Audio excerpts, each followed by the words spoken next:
Algunas escenas de este programa han sido recreadas.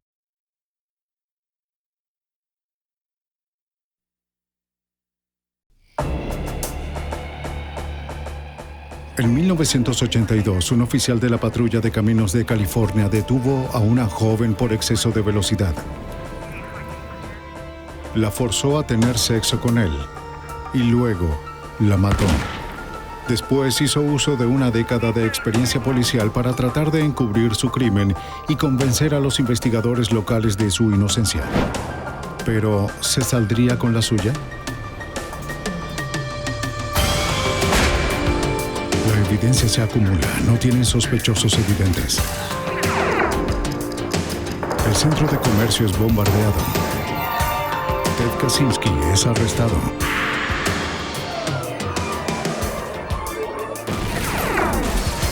Fugitivo a un prófugo.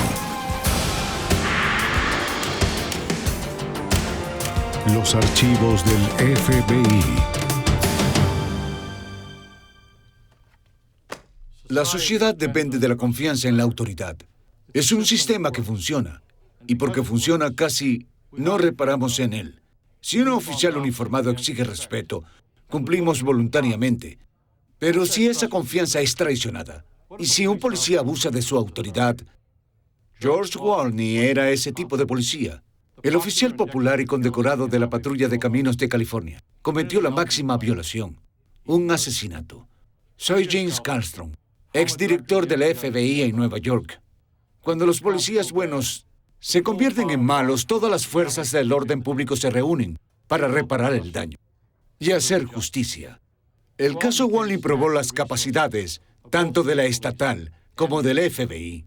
Fue un adversario astuto, entrenado en la resolución de crímenes, y supo cómo cubrir sus huellas. Como puedes ver, hay muchos avisos Por encima de la ley. para Robin casting. Bishop, de 23 años, salió de su casa en Las Vegas para visitar a un amigo en Los Pero debe Ángeles. tener buenas condiciones. A ver si da la talla. Robin tenía esperanzas de convertirse en actriz. Su amigo la convenció de que si se tomaba en serio la actuación, tenía Muy que bien, mudarse a Los Ángeles. veamos. Robin regresa a Las Vegas para empacar y poder mudarse. Estaba emocionada por su futuro. En Barstow, California, se detiene para llamar a su madre y comprar un sándwich. Al regresar a su auto, cayó bajo la mirada de un depredador, el patrullero de Caminos de California, George Wolny. Aunque era oficial muy respetado y miembro de la comunidad, Wolny tenía una historia secreta de detener mujeres por exceso de velocidad y luego pedir tener sexo a cambio de librarse de una multa. La noche del 11 de enero de 1982 no fue diferente. Rápidamente memorizó la marca y el modelo de su auto. También observó la placa de Nevada.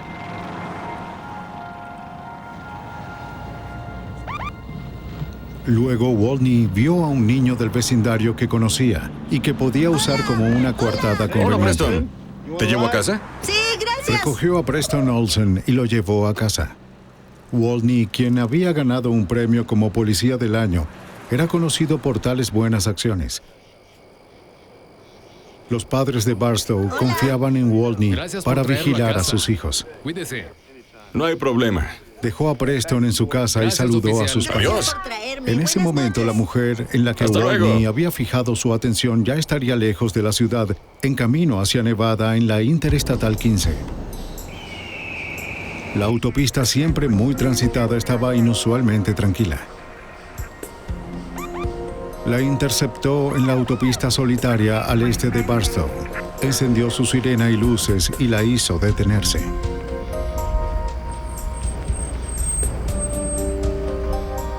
Robin Bishop tenía varias multas por exceso de velocidad.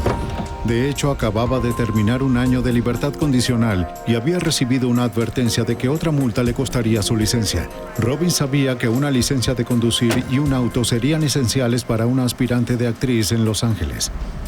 Muy bien, veamos. ¿Tiene idea de lo rápido que iba? 100 kilómetros por hora. Algo más de lo normal. Voy a pedirle que me dé su licencia.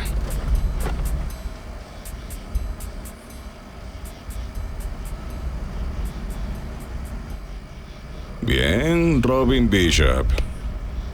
Muy Muy bien, Robin. Voy a tener que pedirle que baje del vehículo y me siga la patrulla. Dejó sus llaves en el encendido y su bolso en el auto. Bien, baje con cuidado. Acompáñeme. Quizás Robin se sorprendió de ser llevada a la patrulla, pero obedeció. Por desgracia, Wolney tenía en mente más que imponer Voy a una pedirle multa. que se dé vuelta para esposarla antes de ingresar a la patrulla. ¿Por alta velocidad? Sí, es la ley. ¿Cómo es posible? Wolney la apoyó contra la patrulla y la esposó.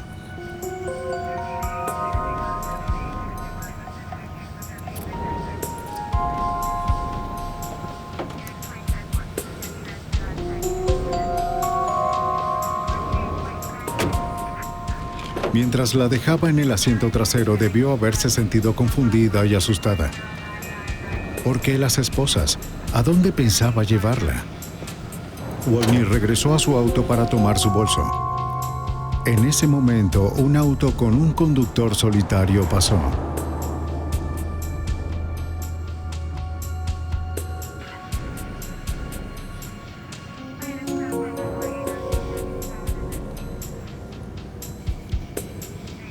Wolney tomó el bolso, regresó a su auto y se alejó, dejando el de ella abandonado en la interestatal.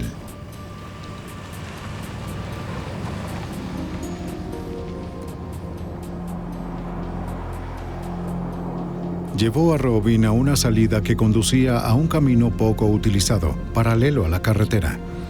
Era un lugar donde solía tomar un descanso durante su turno de patrullaje. Un mirador apartado donde podía observar la autopista a unos 120 metros de distancia desde todas las direcciones. Allí, bajo amenaza de cárcel o pérdida de la licencia, Wolney violó a Robin Bishop.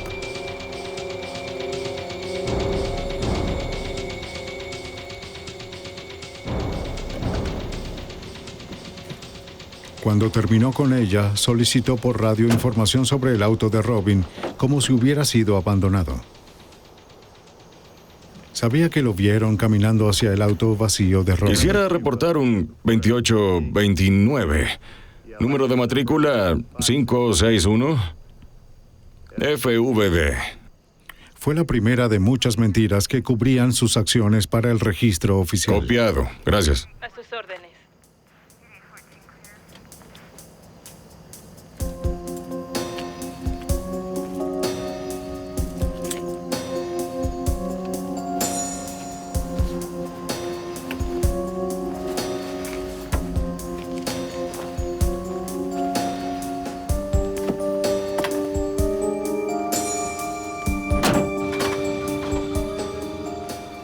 La llevó por la carretera de acceso paralelo hasta un punto en donde Robin podría caminar de vuelta a su auto.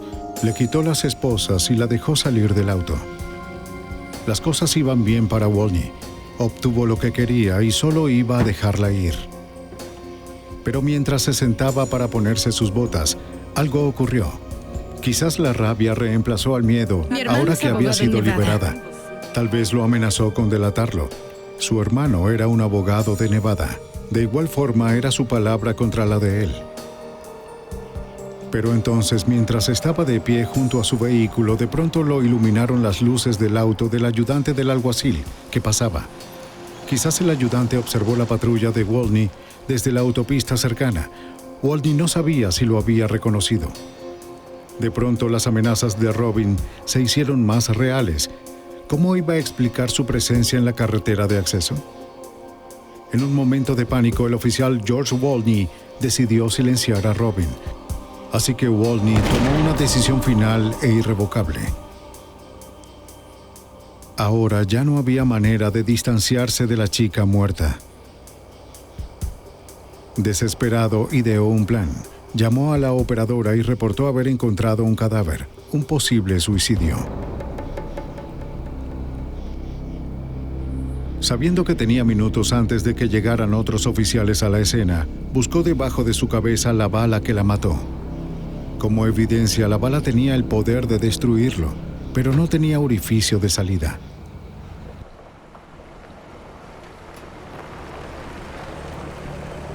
El detective de homicidios Milt Rose, del Departamento del Alguacil del Condado de San Bernardino, fue enviado a investigar el cadáver que Wolny había encontrado. Camino a la escena del crimen, la operadora le pidió que examinara el auto abandonado. Como el cuerpo fue encontrado a corta distancia de la carretera de acceso y era visible para los investigadores en la escena del crimen, la policía sospechaba que había una conexión entre el auto y el cuerpo. No vi ninguna señal obvia de avería, ni de falla mecánica. Las llantas estaban en buen estado. El vehículo estaba en marcha. Las llaves estaban dentro de él.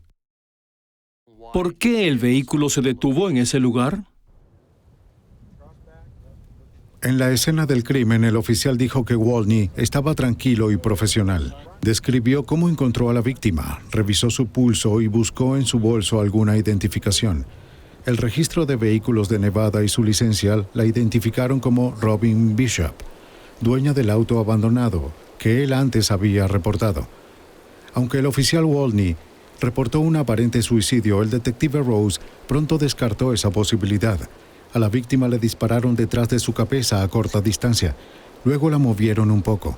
A 10 centímetros de su cabeza había un charco de sangre en el suelo. Sin duda, esto era un homicidio.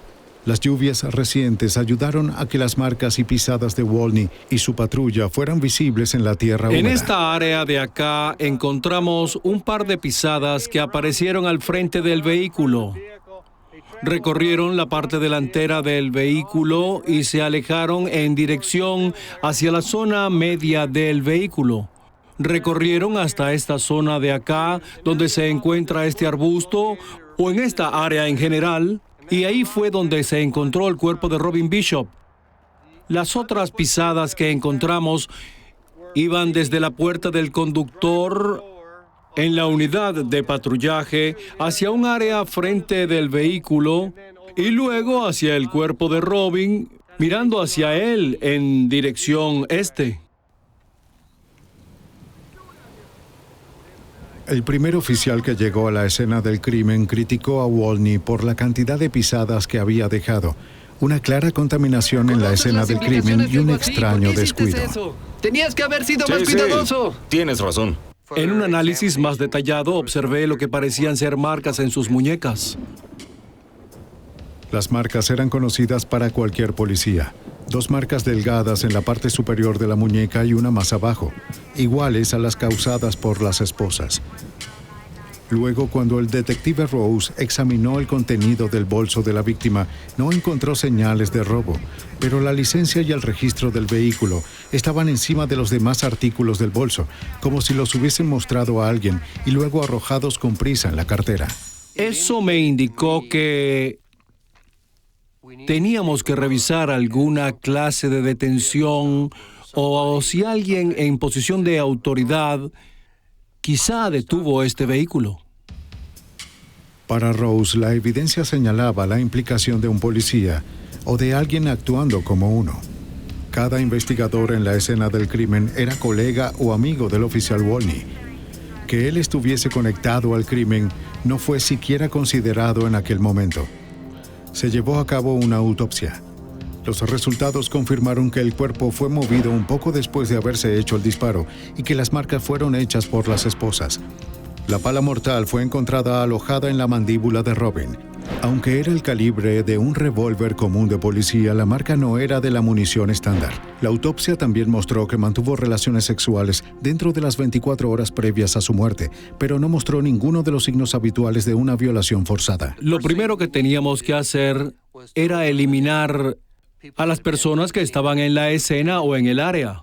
Otros oficiales de patrulla, alguaciles, cualquiera que estuviese en esa área alrededor de ese tiempo. Teníamos que empezar a interrogar al oficial Wolny, porque era el oficial Wolny la persona que encontró el cuerpo. La supervivencia de Wolny dependía en estar un paso adelante en la investigación. Cuando terminó su turno esa noche, se esforzó por retirar el cañón del arma asesina. Era la única prueba concreta que podía implicarlo en el crimen de forma concluyente. Wolny sabía que el cañón de su arma dejó marcas identificables en la bala que mató a Robin Bishop. A la mañana siguiente fue a una armería del lugar para pedir un nuevo cañón. que desorientaría una prueba de balística, pero no quedaba ningún cañón en existencia y tendrían que ordenar uno nuevo. Luego llevó su uniforme a la tintorería y la funda del arma al taller de reparación para teñirla y coserla de nuevo. Todo lo que quedaba era ganar tiempo hasta que llegara el cañón. Esa mañana en Barstow, Rose organizó una reunión con los departamentos de policía y del alguacil para discutir el caso. Pidió a todos los oficiales que estaban en servicio la noche anterior entregar sus armas para que las pruebas de balística pudieran eliminarlos como posibles sospechosos en el crimen. Wolny se aseguró de asistir. Durante la reunión se enteró de que la bala mortal había sido recuperada. Para el anochecer, Wolny era el único oficial que no había entregado el arma para la prueba. Los detectives fueron a su casa y le pidieron su revólver de servicio. Momentos después, regresó con el arma incorrecta, la que usaba estando fuera de servicio. Así es, señor, el de servicio, sí. El capitán lo envió de vuelta por su revólver de servicio, pero regresó con las manos vacías. Fue robada. ¿Cómo que robada? Pues hubo un robo en el vecindario. Afirmó que su casa debió haber sido robada y el arma estaba desaparecida. La historia sonaba dudosa, pero como Wolny era un oficial de la patrulla de caminos de California, el detective Brian English del departamento del sheriff del condado de San Bernardino estuvo inclinado a creerle. Sentí cierta empatía por él porque buscábamos, en mi opinión, pruebas para demostrar que él no lo hizo, que fue un criminal.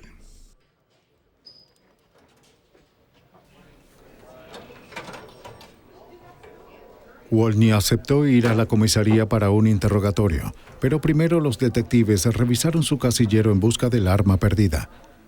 No encontraron nada. Luego nos sentamos y comenzamos a hablar con el oficial Wolny y para él no parecía importante que su arma no estuviera, lo cual era muy significativo, porque de haber estado en su posición me habría preocupado y a él parecía no importarle. Ya han pasado 2 días desde el crimen.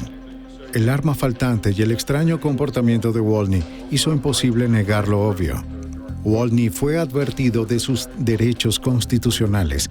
Aunque esto lo convertía en el principal sospechoso en el caso, no existían suficientes evidencias para poder arrestarlo. Insistiendo en su inocencia, Wolny aceptó que su entrevista fuese grabada. No hay problema. Dijo que hizo su ronda habitual patrullando la interestatal el 11 de enero. Luego de cenar, recogió a un joven que conocía, Preston Olsen, a quien vio caminando solo a casa. Aquí traje a este jovencito. Luego de que vi dejar a caminando. Preston en su hogar a las 8:50 de la noche, estaba de vuelta en la interestatal. Alrededor de las 9:15 encontró el carro abandonado, hizo una revisión del auto robado, luego viró hacia la carretera de acceso. Al ver una figura pálida se detuvo. Era el cuerpo de la víctima, Robin Bishop. Su comportamiento no era normal. Para una persona que había sido acusada de cometer un crimen de ese tipo, si hubiera sido yo, no hubiese hablado con ellos, les hubiera dicho que lo probaran, hubiese estado muy molesto, furioso. El oficial Wolny insistió varias veces en hacer la prueba del polígrafo.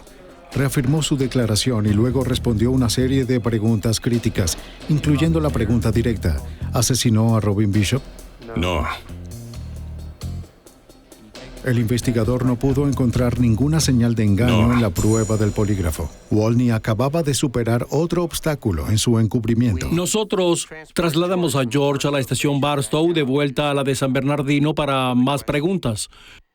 En ese momento, George nos dio permiso para revisar su casa.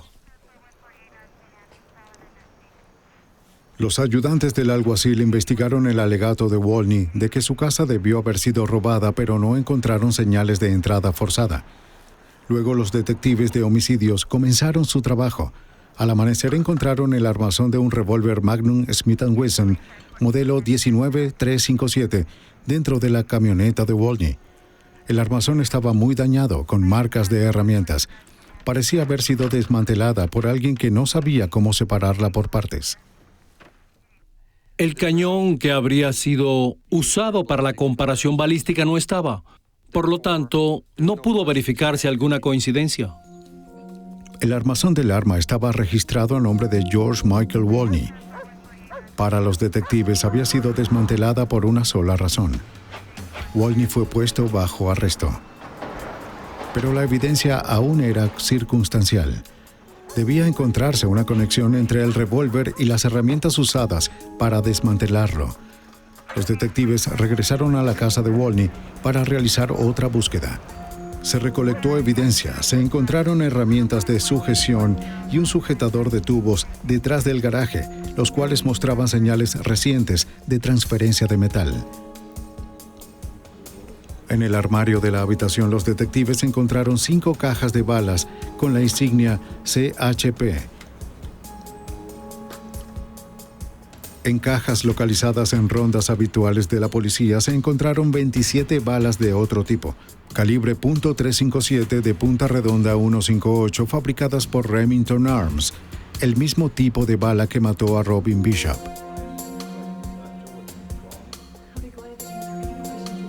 La esposa de Wolney estaba muy impresionada e incrédula. Al preguntarle, ella aseguró una y otra vez a los detectives que George no estaba actuando de forma extraña o de alguna otra manera. Era un buen esposo y un buen padre para sus hijos. Fantástico y un padre muy amoroso. La noticia sobre el arresto de Wolney sorprendió a la pequeña comunidad de Barstow. Sus compañeros lo conocían y respetaban desde hacía décadas. A pesar de la considerable evidencia contra Wolney, no eran capaces de aceptar su posible culpabilidad. Resulta dramático y emotivo que algún oficial de la ley sea acusado de cometer un asesinato. La mayoría conocíamos a George y no podían creer que George Wolney hubiese hecho algo tan terrible. Recuerdo que un par de oficiales muy cercanos a él lloraban cuando los entrevisté. No querían creer que George lo hubiese hecho. Incluso los investigadores tuvieron problemas para enfrentar la conclusión que se vieron forzados a llegar. Yo creí que él no lo había hecho, no pudo hacerlo, era un patrullero. Pero la evidencia seguía creciendo. Se encontró semen en el asiento trasero de la patrulla de Wolney y en los pantalones de Robin. El asistente del alguacil Roger Kaufman, quien había estado fuera de la ciudad los días siguientes al crimen y supo del arresto de Wolney, presentó un informe crucial. Describió que conducía por la misma área de la escena del crimen cerca de la hora del asesinato. Desde la interestatal divisó las luces encendidas de un auto en el acceso poco usado. Al iluminar con sus luces el auto, vio a un oficial parado a un costado, pero conducía muy rápido como para identificarlo. Unos minutos después, escuchó a Wolney muy molesto reportando un posible suicidio por la radio. Le sorprendió escuchar a Wolney, un hombre conocido por ser muy firme, sonando tan agitado, pero no había pensado en el incidente hasta que se enteró del arresto. A medida que avanzaba la investigación, se volvió evidente que Wolney usó sus conocimientos del procedimiento investigativo para frustrar los esfuerzos de los detectives para reunir pruebas en su contra.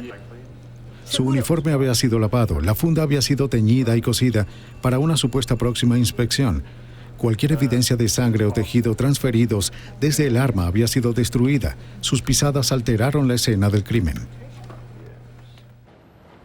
Cuando los detectives interrogaron a los dueños de armerías en la zona, bajo la teoría de que Wolney pudo haber tratado de comprar un cañón de reemplazo para su revólver de servicio, nadie recordó haberlo visto en sus tiendas.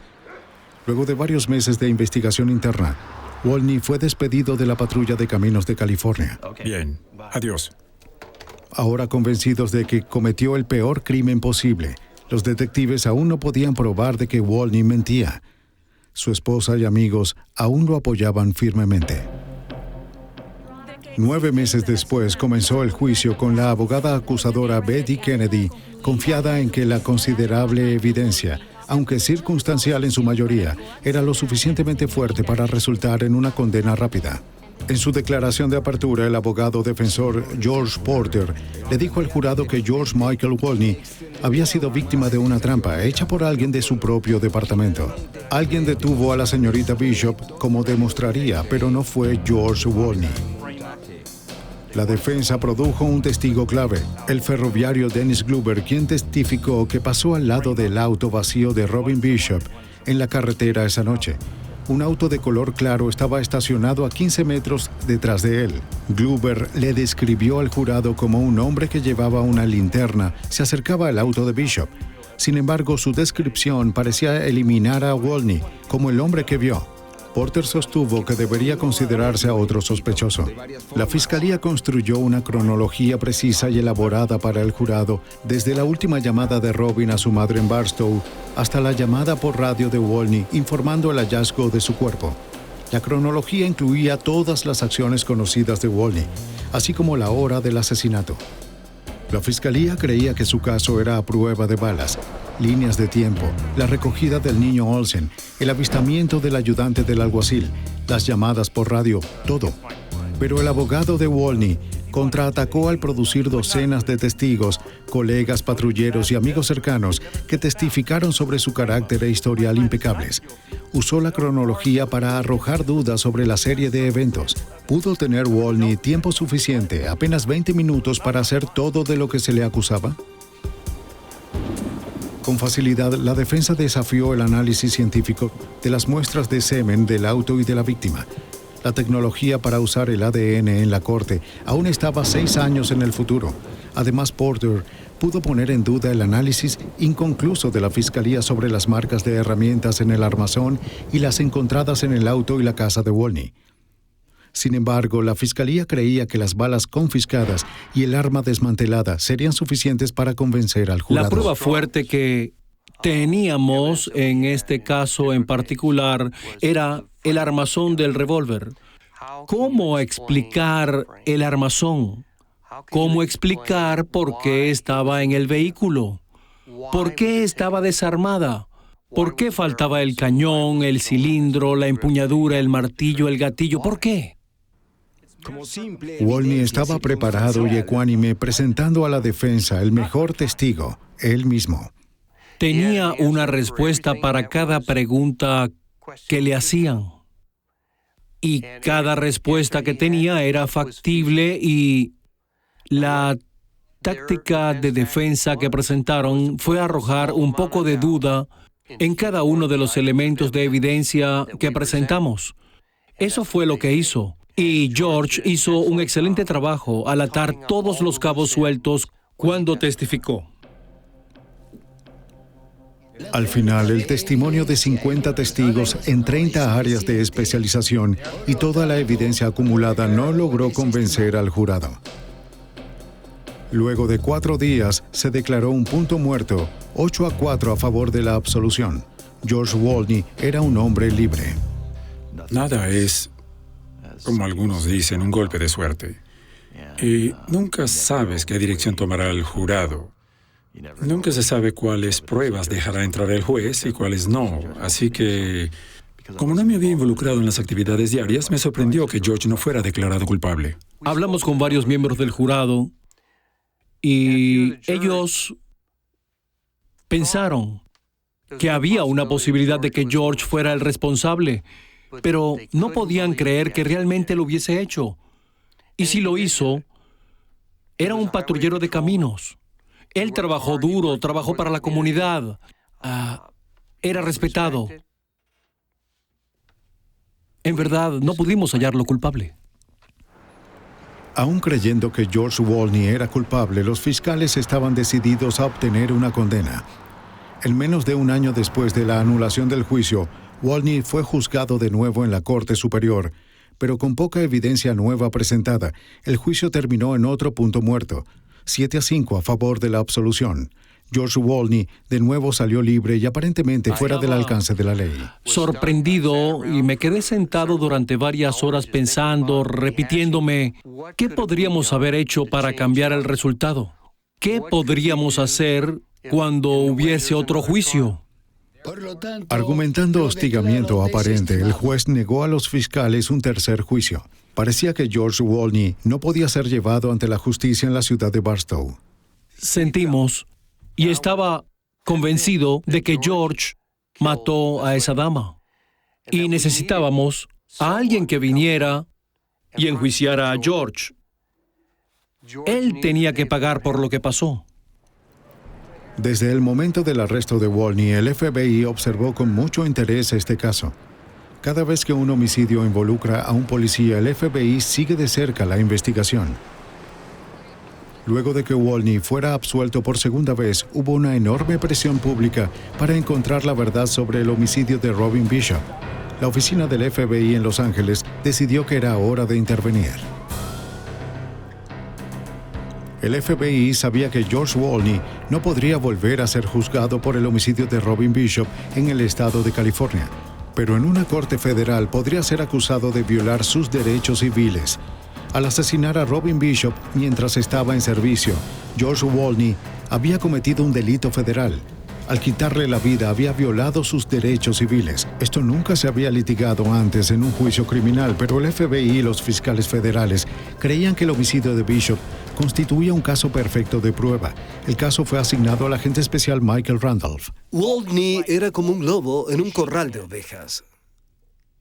La policía no sabía que él era el asesino. Él era la persona que había cometido el asesinato, por lo que se mantendría un paso delante de ellos, destruyendo la evidencia. Y esta es una razón significativa por la que los lugareños no tuvieron éxito en el enjuiciamiento. No se dieron cuenta de a quién enfrentaban. Revisando a fondo las fotos de la escena del crimen, una fotografía captó la atención del agente Randolph. Esta mostraba el contenido del maletero de la patrulla de Wolny la noche del asesinato. En ella vio una pequeña caja de municiones. Envió las fotos para que fueran ampliadas y analizadas. El laboratorio del FBI nos notificó que el análisis fotográfico reveló que se trataba de una caja de municiones de Magnum 357, la que, de hecho, era una munición ilegal del tipo que Wolny había testificado que no llevaba la noche del homicidio. También creemos fue la misma caja de munición que se encontró en su casa. El agente Randolph acababa de atrapar a George Wolny en su primera mentira. Sabíamos que había mentido sobre algo en 2 juicios locales, así que tenía que haber otras cosas sobre las que había mentido.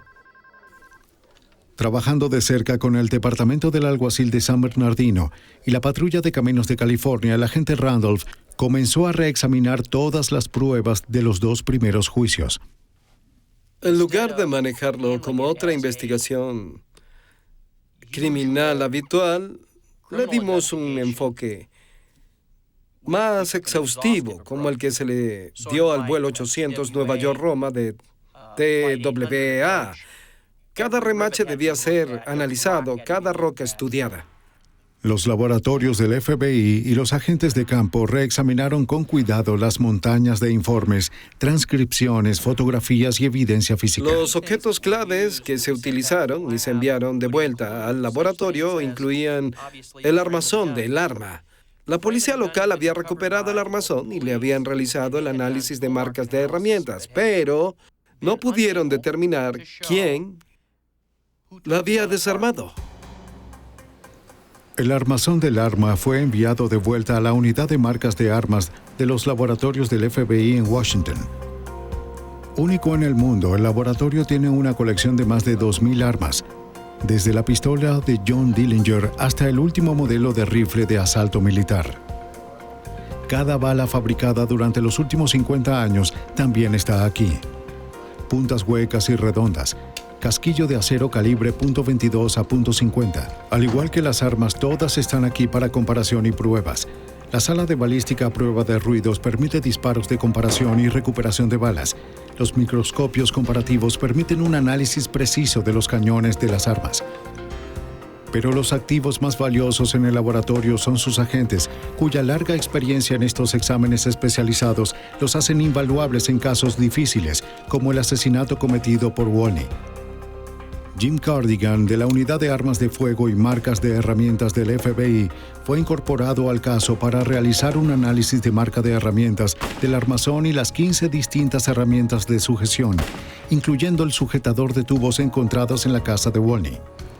Las herramientas de acero siempre dejan una marca distintiva y a menudo muy pequeña, luego de usarlas, una marca tan singular como una huella dactilar.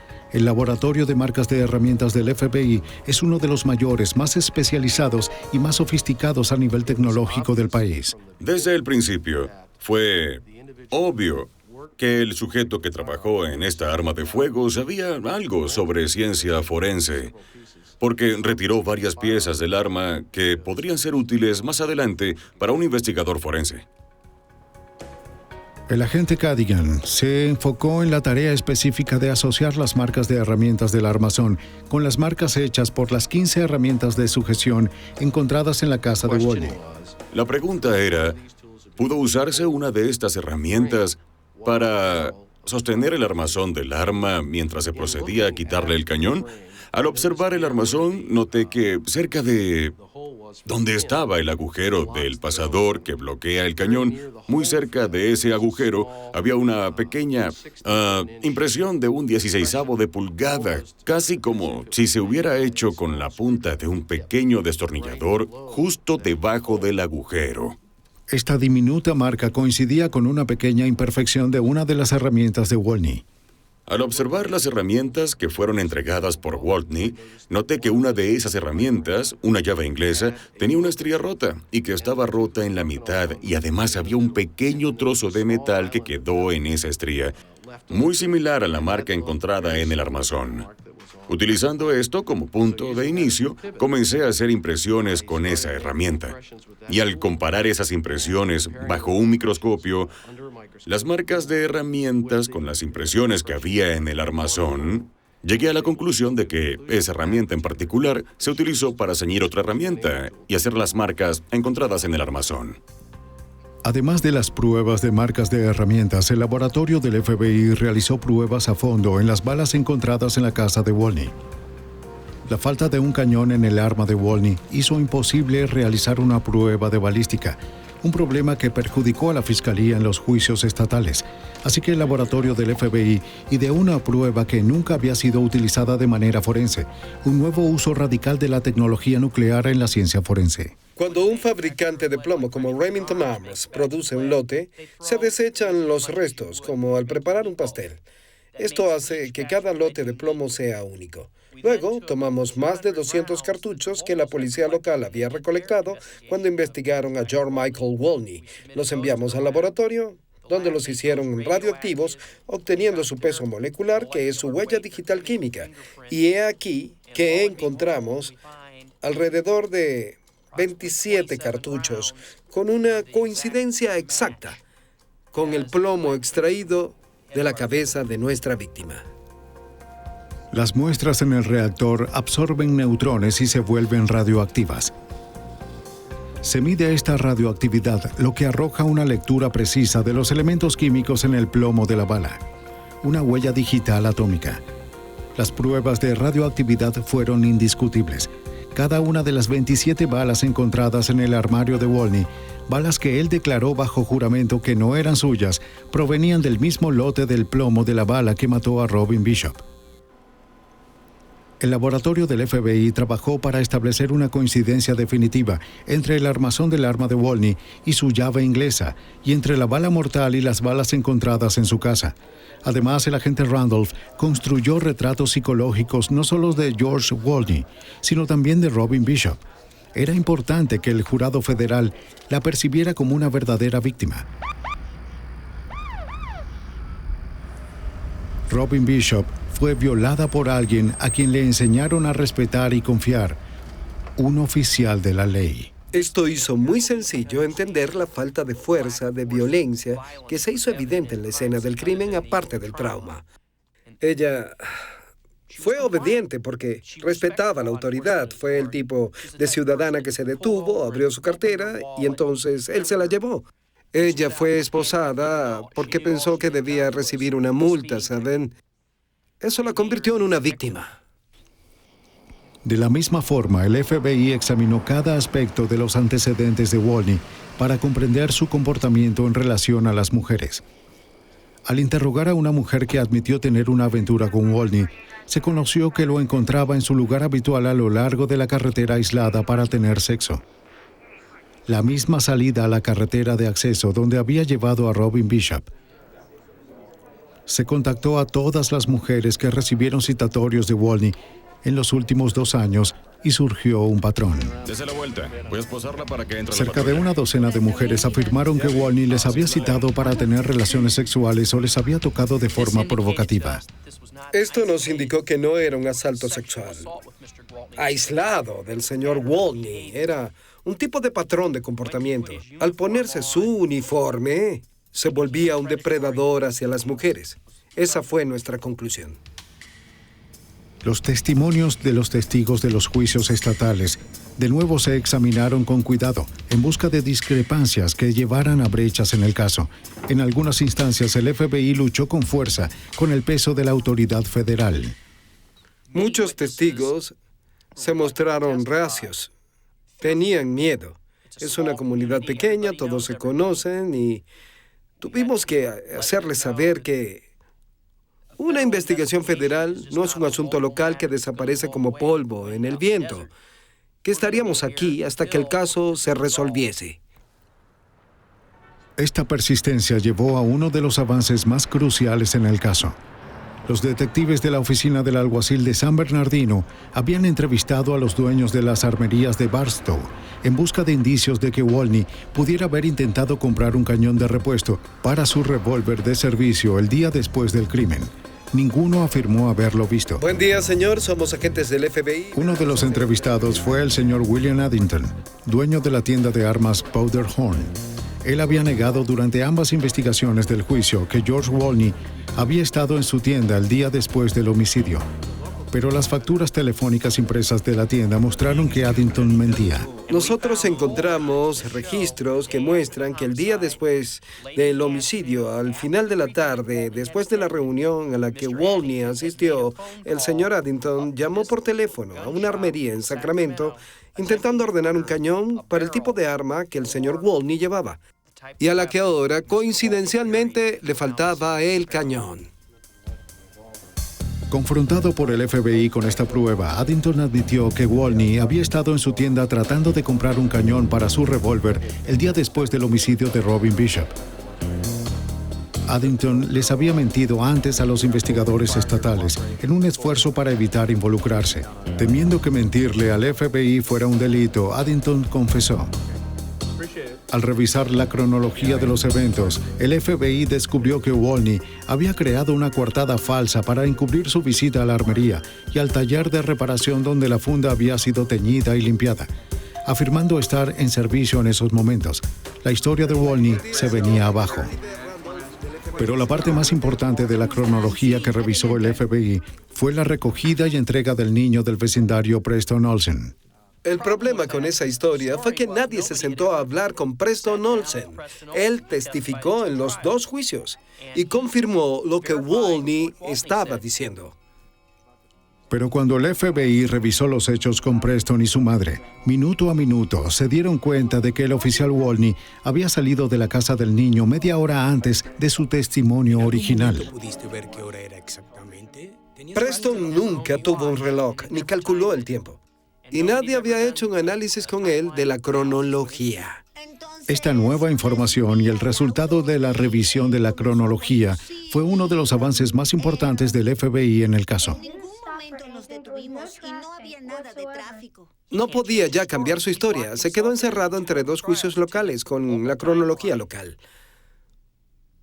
Por lo que la cronología era muy significativa. Había una media hora para la que no había explicación. Con la cronología actualizada, el oficial Wolny tuvo tiempo suficiente de 20 a 40 minutos para detener a Bishop, esposarla, obligarla a tener sexo con él y luego dispararle. Wolny sabe que ella tiene una matrícula de otro estado. Es una joven rubia y atractiva. Él se dirige a la carretera, espera un par de minutos y luego la sigue. Finalmente, se contactó al Dr. Edward Blake de Asociados de la Ciencia Forense para examinar de nuevo las muestras de semen de los dos primeros juicios. Antes del uso del ADN en juicios criminales, el uso del semen como evidencia era problemático. Pero el FBI sintió que aún podría haber una forma de usar lo que tenían. Wolny se había hecho una vasectomía y la había revertido. ¿Había alguna forma de usar esta información para identificar y hacer coincidir su semen con la muestra encontrada en la escena del crimen? Los fiscales federales le preguntaron al Dr. Blake, un médico serólogo forense, si había nuevos avances científicos que pudieran ayudar en la investigación. Él me dijo, la ciencia avanza con el tiempo, ¿cierto, Dr. Blake? Tal vez haya algo que usted estuviese dispuesto a investigar al respecto. Y respondí, conozco a varias personas involucradas en trabajos sobre fertilidad y uno de los aspectos que interviene en este caso es la idea de que el señor Wolny se sometió a una vasectomía y la había revertido. El Dr. Blake supo por colegas de la Universidad de California que revertir una vasectomía a veces puede causar la producción de anticuerpos de antiesperma. El cuerpo reacciona ante los espermatozoides que se filtran en el torrente sanguíneo como si fueran gérmenes invasores. El fenómeno es muy inusual y probablemente podría usarse como un indicador en el líquido seminal.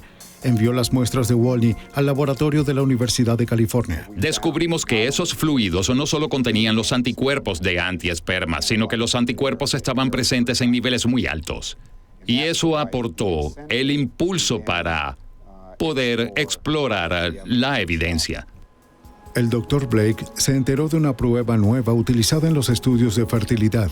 Se llamaba prueba de estudio de conteo inmunológico y pudo detectar la presencia de anticuerpos de antiesperma en las muestras de la escena del crimen. Como este tipo de pruebas nunca se había utilizado antes en la corte, el Dr. Blake grabó la prueba en un video para mostrarla al jurado en el juicio. En definitiva, se prepararon extractos tomados de los pantalones que se encontraban en el cuerpo de Robin Bishop. Eran muestras que se habían tomado del asiento de la patrulla y que se prepararon para su estudio. Ambas muestras fueron analizadas para detectar la presencia de anticuerpos de antiesperma y en ambas muestras se encontraron anticuerpos de ese tipo. Durante los 6 meses de investigación del FBI, todas las pruebas que se reexaminaron y todos los testimonios de testigos nuevos dieron lugar a una certeza fundamental para los agentes especiales que trabajaban en el caso. Ya teníamos al sujeto indicado y lo atraparíamos. George Wolny regresaría a la corte. George Michael Wolny fue acusado por un gran jurado federal por violar los derechos civiles de Robin Bishop y fue arrestado.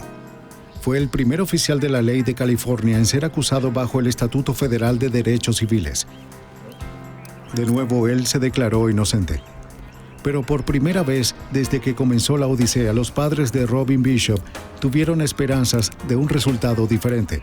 Esta vez, George Wolny se enfrentó a un tribunal federal y al FBI. Desde el comienzo quedó claro que el juicio federal no sería una repetición de los 2 primeros juicios. El juicio federal comenzó el 17 de enero de 1984 en la Corte del Distrito de los Estados Unidos en Los Ángeles. Carol Douglas fue la defensora pública de George Wolny y optó por que su cliente no testificara. Sabía que George Wolny estaba en serios problemas. Wolny sabía que estábamos derribando sus coartadas y también todas sus historias, que iba a tener que inventar una nueva historia. Ya nosotros lo teníamos acorralado y no tenía otra salida excepto la prisión, a donde lo enviaríamos. Todo es una trampa. A medida que el juicio avanzaba, el FBI desmanteló cada punto fuerte de la defensa anterior de Wolny. La fiscalía le informó al jurado que Wolny había marcado a Robin Bishop como a una presa la primera vez que la vio en el restaurante de comida rápida. Con el testimonio de las otras mujeres de las que había abusado, la imagen del oficial del año de Wolny se derrumbó. Después de dejar a Preston Olsen en su casa, detuvo a Bishop y le ordenó entrar en su patrulla. Ahora este nuevo testimonio le daba mucho tiempo. Siguiendo el patrón establecido, condujo a un lugar familiar y apartado y la forzó a un acuerdo sexual, corroborado por la mancha de semen en el asiento trasero de su patrulla. Mientras se sentaba para colocarse sus botas, las luces de la patrulla del oficial Kaufman iluminaron a Wolny, ubicándolo en la carretera de acceso con Robin Bishop lejos de su auto. Al no tener idea de quién lo había visto o de lo que habían visto, entró en pánico y asesinó a Robin Bishop. Luego, casi sin aliento, informó a la operadora sobre un posible suicidio. Las fotos de la autopsia y de la escena del crimen mostraron que él no había movido la cabeza para verificar el pulso. El movimiento fue muy pronunciado. Era que buscaba desesperado la bala que la mató. Una de tantas acciones con las que trató de encubrir su crimen. Esa noche, Wolny retiró con fuerza el cañón del arma homicida, lo que dejó las marcas microscópicas como huellas dactilares que hicieron coincidir el armazón con las herramientas de Wolny. Pero quizás la mayor condena en el tribunal fue el estudio controversial sobre el conteo inmunológico. La cinta de video de las muestras encontradas en los pantalones de Robin y en el asiento del auto mostró pequeñas gotas uniéndose al esperma. Lo que podía verse en estas cintas de video, correspondientes a las muestras en cuestión, es que las que contenían el anticuerpo antiesperma estaban en la etapa final del análisis. Los espermatozoides vivos se observaban nadando a través del medio con las gotas unidas a ellos, lo que indicaba que los anticuerpos estaban presentes en ambas muestras.